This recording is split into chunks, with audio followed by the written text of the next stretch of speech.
মুন্সিগঞ্জের সিরাজদি খানের নিখোঁজের 50 দিন পর আওলাদ হোসেন নামে এক বৃদ্ধের মরদেহ উদ্ধার করেছে পুলিশ।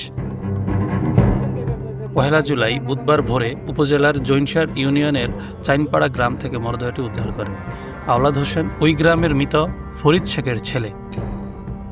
লিলি আল্ট্রাসফট সিরাম জেল, যা গভীর থেকে স্কিনে দেয় 3 গুণ সিরাম হাইড্রেশন। সিরাম জেল হাইড্রেশনে ব্রাইট থাকো সব সিজনে। পুলিশ ও স্থানীয় সূত্রে জানা যায়, গত 9 মে থেকে নিখোঁজ ছিলেন আওলাদ। এ ঘটনায় 23 মে তার ভাই আব্দুল আউয়াল শেখ সিরাজদি খান থানায় একটি মামলা করেন।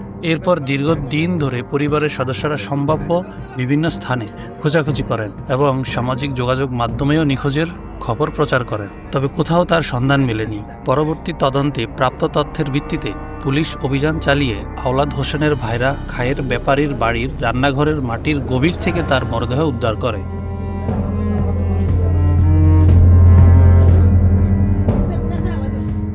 স্থানীয় সূত্র জানায়, ব্যক্তিগত জীবনে আওলাদ হোসেন 2টি বিয়ে করেছিলেন এবং পারিবারিকভাবে সম্পত্তি সংক্রান্ত বিরোধ চলছিল।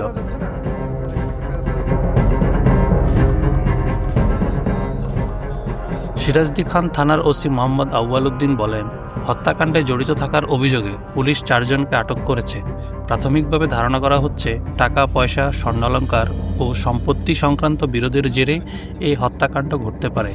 তদন্ত শেষে বিস্তারিত জানানো যাবে।